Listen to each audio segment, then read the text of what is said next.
There we go. We're here today with speech and language pathologist Sarah Bullington, and she's going to talk to us about exactly that, how we should be expecting our kiddos birth to five to develop in their speech and language skills. And that doesn't mean just talking. So we are excited to be with you today. Sarah, is there anything that you would like to say by way of introduction? Well, I am a private speech language pathologist in Marietta, Georgia, and I've been doing this for about 25 years. I work primarily with pediatric population and have a real passion for early intervention and kind of the preschool through elementary ages. I cut my teeth on on the adult population early on, and just realized quickly that I it was so much more rewarding to kind of work with that young population when their language is developing and their brains are still so malleable, and there's just so much that we can do at an early age to really affect long-term change in these little ones. So, and I have 3 kids and a dog and a cat. That's great. Thank you so much for being here. Um, I think just right out of the gate, what is the single most important thing that we can do as parents to help foster our children's speech and language development? Well, that is a great question. And that is a question that I feel like I'm answering a lot different today, Mhm. a lot differently today than I was, say, 15, 20 years ago, early in my career, just because I feel like the way that we communicate as humans has changed a lot. Mhm. And that has really impacted the way that children develop language. And what's interesting is now, so we're 3 years out of COVID. So I'm getting a lot of little COVID babies that were born. It's so funny. I'll look at their birthday and I'm like, oh, you were born on March 16th, 2020, like literally right when the world was falling into chaos. Yeah. And I think that during that time, so if we're talking about the preschool population today, February 2024, we are looking at these children who were born and starting that really early language development in the time of COVID, when they didn't not have a variety of communication partners. When they were observing communication, it could have been behind a mask. So Mhm. therefore, the acuity of the audio signal of that language may have sounded a little muffled. They didn't have the visual cue of looking at the person's mouth, the facial expression, which is part of communication. And I think that in that time period too, families looked a lot different, because you had mom and dad who may have been sequestered in a room and they were trying to get their job done, and the child may not have been witness to a lot of oral communication. And I think to answer your question, I think one of the best things, and it's going to sound really elementary, but the best thing you can do around your little babies and toddlers is communicate with your partner and the other people in the house. So I think that nowadays it's very common for families to be sitting in the same room, but all looking at a screen and maybe texting to the next room, hey, honey, can you take out the trash? Or did you forget to pick up your socks? Things like that. And children are just not witnessing the same Mhm. amount of language that they did, I would say 15 or 20 years ago. So communicate verbally with your partner, with other caregivers in the house in front of the child. A variety of communication partners, like when they are in the grocery store, make sure that they're not on a screen, make sure that they're available for that little lady to say, where are your socks? Who forgot your sweater? I think and putting them in play groups and church nurseries, and just giving them the opportunity to have exposure to a lot of different communication partners in that early stage is so critical. And I mean, we've heard it over and over again. The screen time, handing baby a phone in the car or in the restaurant or in the grocery store, is robbing them of an opportunity to communicate and to learn language. Sorry to be the bearer of bad news. That's totally fair. So I think in line with that, assuming that we're having those communication opportunities and season them with our children, at what age range should we expect our babies to start putting words together or making words? Well, around 1 year, and there's of course there's gonna be a a range, but around 1 year, you definitely want to see a child, or you want to have a child's first words emerge. Mm, I think one thing that's important to teach parents is that a word really doesn't have to sound exactly like the word that you speak. If every time the child sees the family dog and says "gappa," but uses it consistently, it may not sound like the word that you want it, but at 1 year, as long as that word is used consistently in the same manner, then it really can count as a word. It doesn't have to be articulation perfect, because, children develop sounds at different times. And so they may not have every sound in a word. So it may not sound, exactly like a 4-year-old or 5-year-old pronunciation of that word. But you do want to start to see um first words around 10 to 15 words around 1 year, and then that number should really grow exponentially in that first or in the second year. And then they should start putting simple words together like mommy up or big ball, one or two mhm, words, or putting two words together.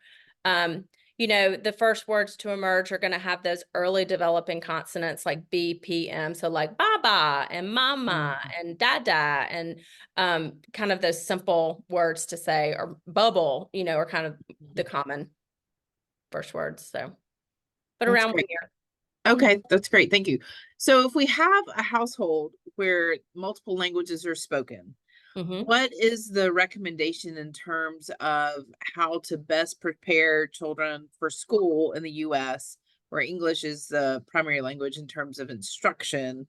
Right. What are some guidelines for people that speak more than one language? Yeah, that is a great question. And I wish I wish I could I wish I could tell everybody this, because it is always best to speak your native language to your child. It is not, because they need a really strong core first language in Mhm, order to learn a second language. They have to have a strong mhm, first language to have something to like attach a second language to. So you should always speak your native language to your child. They will get English exposure, in their English speaking school, and children who have a really strong native language pick up a second language fairly easily. Sometimes if you have a home where one parent speaks exclusively Mandarin and one parent speaks exclusively English, because those are that person's native language, sometimes you will see a slight delay in the onset of spoken language. They can usually understand both, but sometimes you will, in those bilingual homes, you will see a little slight delay of expressive communication. And I think it's just because, they're trying to kind of work them both out. Um, mhm, but if you are not a proficient, absolutely fluent English speaker, I think, because you're providing a model that's not 100% accurate. Why mhm, would you do mhm. that when you can provide a accurate language model in another language? So always speak your native language. That's really helpful. So at what point then should we be concerned about pronunciations or a delay in language? Like, what are the flags that we should look for, even if we're coming from a multilingual home? At what point should we be concerned if our child does seem to be delayed in their speech and how they pronounce words? Well, and we're kind of talking about two different things. As a speech and language pathologist, I do both.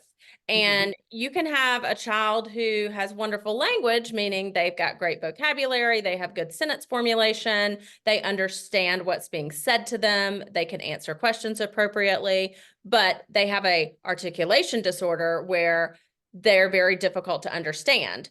And again, like I said, that type, it emerges at different times. I mean, by 3, 2.5, 3, you should be able to understand about 75 to 90% of what a child is saying. Again, they may say, Mommy, look, I see a bunny rabbit. Mhm. And it may sound a bit immature, but you still understand what they mean. Mhm. Mhm. But if a child says, my adaba, and Mm. they're 2.5 or 3, well, that might be a cause for concern. If they're unintelligible, then that definitely is a red flag for articulation or phonology. In the language side of things, I would say the biggest red flag for me, I mean, obviously at an early age, I'm often looking for signs of autism because autism is a language-based communication disorder. Um, Mhm. and so if a child doesn't show intent to communicate, Mm. meaning they when they're around other kids, they're not showing interest in playing together, or they're not pointing and gesturing at different things or trying to get your attention. It's called shared attention. Like it's like nonverbal communication, like grabbing your hand and pointing so that they Mhm. can communicate without communicating. It's like you want to see those types of behaviors in place. You want to see that intent to communicate. So I look for that often in little bitty children. Um, you know, into the later preschool years, a child who has difficulty answering questions appropriately. Like if you say, Mm. "Where are your shoes?" and they say blue, they may understand that you're asking about their shoes, but they may not really understand the differences, the different types of questions that are being asked. And that can be indicative of a language disorder. Um, Kids who have a hard time, obviously, formulating sentences, describing pictures, simple pictures. Mm. Kids who can't like sequence an event, like can they tell you the steps in Mhm. washing their hands? I mean, this is all like preschool age type milestones that we would want to Mhm. see. Mhm. Um, but did I answer your question? No, that's great. That's great. No, I think it's really helpful, especially that piece about answering or asking questions that don't feel like they really go together. I think Mhm. that's a helpful signal to point out.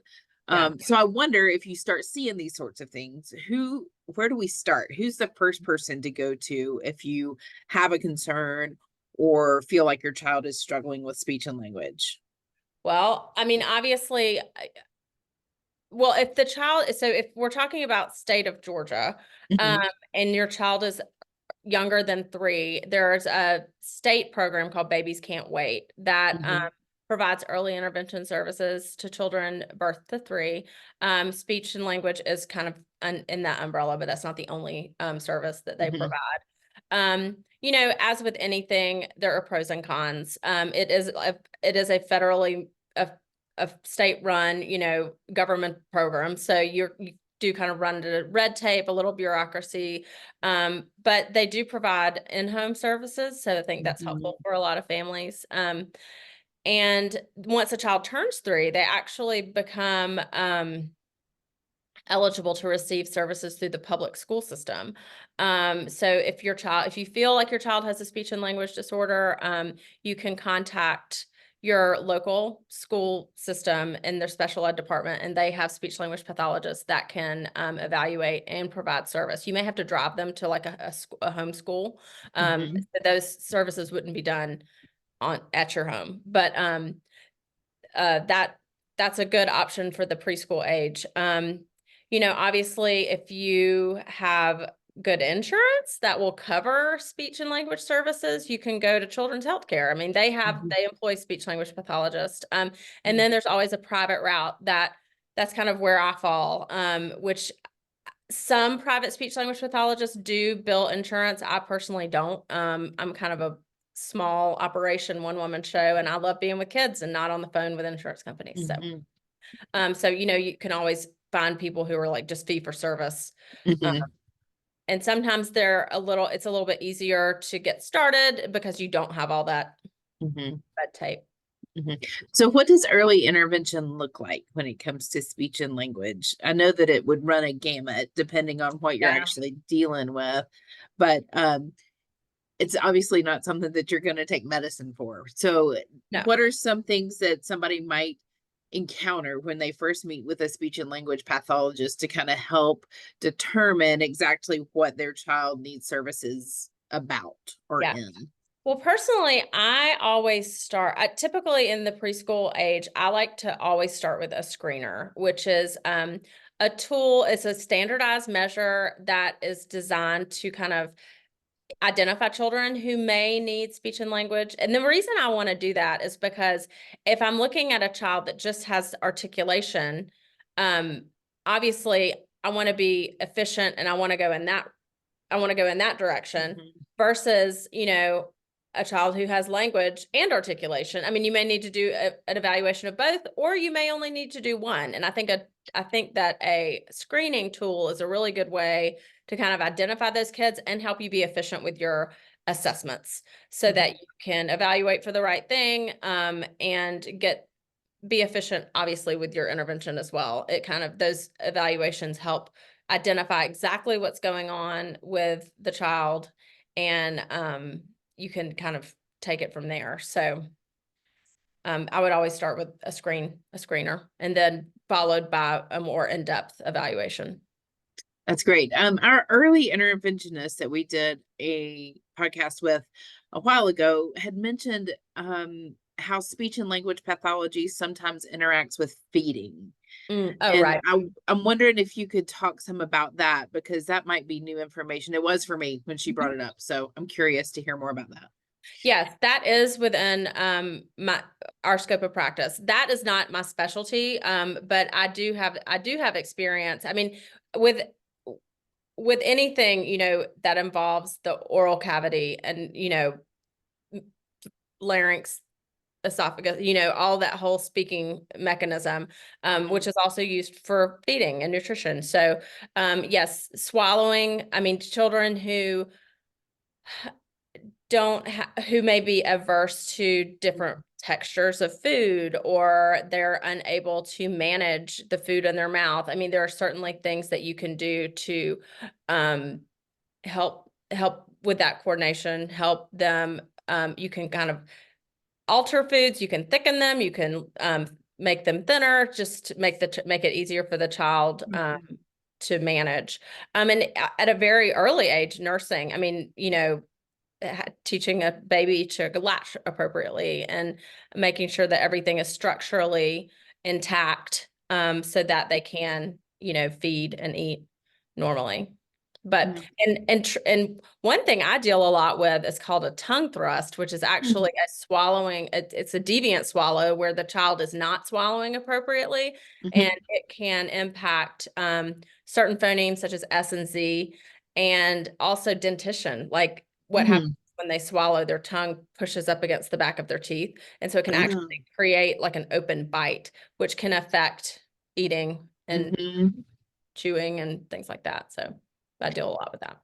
So do you deal with when the appropriate time might be to stop sucking a thumb or taking a passy? Uh-huh. That's a great question. Yes. I mean, passies, I am, first of all, I am an advocate of a pacifier for the first year, or even maybe year and a half. They are a great soothing tool for babies, and it's a normal for a baby to want to suck. I mean, that's how they get nutrition, and that is a really calming thing for them. But there comes a point where, especially when at about a year, when they start trying to speak, if they've got that thing in their mouth and they're trying to speak around it, they're going to learn how to say these sounds and words in a way that's not accurate, and it can really affect their little teeth too. You can look at a Mhm. baby, I mean, I can look at a child and tell you if they're sucking their thumb or a pacifier, because Uh-huh. when they bite, it's open. I mean, there's a space in there, Mhm. and it changes their little jaw. I mean, and fortunately, when you take away the pacifier or you stop sucking the thumb, a lot of that dentition, like, will just kind of settle back into its normal place. It Mhm. doesn't mean your kid's going to need braces or anything like that if you get rid of it early enough. But I say by 18 months or two, that behavior really needs to be curbed. No, that's really helpful. That's really helpful. So at what point, I know like my own children went from saying Lelo for yellow to yayo for yellow, then I was a little bit sad, but also relieved when they started pronouncing it properly. Uh-huh. When should we expect proper pronunciation to be more cemented? Um, well, and there are a lot of different opinions about this, but the research really does support by about 95% of children have all of their sounds accurately. I like this number too because like I said, I'm a big proponent of early intervention. Most children are capable of saying all of the phonemes in our language by the time they go to kindergarten.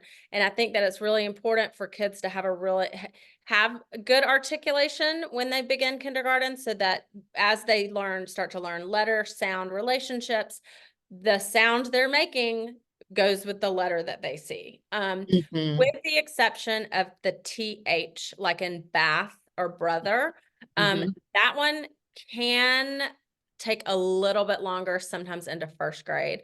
But the good news is that TH is it's not super common. I mean, mhm, it's mhm. in words like this and that that we do use a lot, but it's not like R or S, like our Wheel of Fortune words that are letters. They're in like lots and lots of words. Right, right. That's great. That's great. Well, those are really all the specific questions I had. Is there other information you'd like to share just for the good of the group and um, things that we should be on the lookout for in terms of our kiddos and their speech and language development? Um, I mean, I just think that again, reading every night to your child, taking away those devices, except with the exception, there is some good programming that is really developed with early language development Mhm, in mind. Um, mhm, Miss Rachel, she's on YouTube. She is a really great, she's every speech pathologist's dream. The way that she models language, it's repetitive, it's annoying mhm, to mom and dad, but it really supports the way that young children learn language. Daniel Tiger is another one on PBS because he uses kind of sing-songy, repetitive phrases, mhm, and kids really do need that repetition. And then Peppa Pig is another one that I like, even though they have the cute little British accent. Um, but it's really short story arcs. mhm, It's simple. And one thing I think is important that if you're going to use media, in that way for young children, and I do believe the Association of Pediatrics, I mean, they recommend no screen time until age 2. But mhm, mhm. as a mom of 3 children, in 3 years, There's a real life component there's a too. real life component too. So I think that if you are choosing programming for your child, just making sure that it's really appropriate for their language development, and watching it with them and having conversations and having that shared experience where you can comment and talk about it. I think that is a really positive way to use media. But again, I just don't love to see it around the table. Um, I don't like to sit in the grocery store, in the car. I mean, because these are opportunities where you can be pointing out things, you can be commenting on things, you could be listening to Mhm. music together. Like there's a lot of things that you can do that are just going to be so much better for Sure. your kid. And I think that if you think that there is an issue, like listen to your gut. Um, because there's going to be lots of people that say, "Oh, they're fine. They're fine. My kid didn't talk till they're 5 years old." You're going to hear these. I think people try to reassure moms a lot, but if your mama gut is telling you that there is something going on with your kid, the very least you can do, I mean, just get a screening, put your mind at rest, but it's not a fine wine. It's not going to get better with age. It's like you want to pull the trigger early so that you can if intervention is needed, you're going to put that in place early so that they're, kindergarten ready when the time comes. That makes so much sense. Well, thank you so much for your time and Of sharing your course. expertise.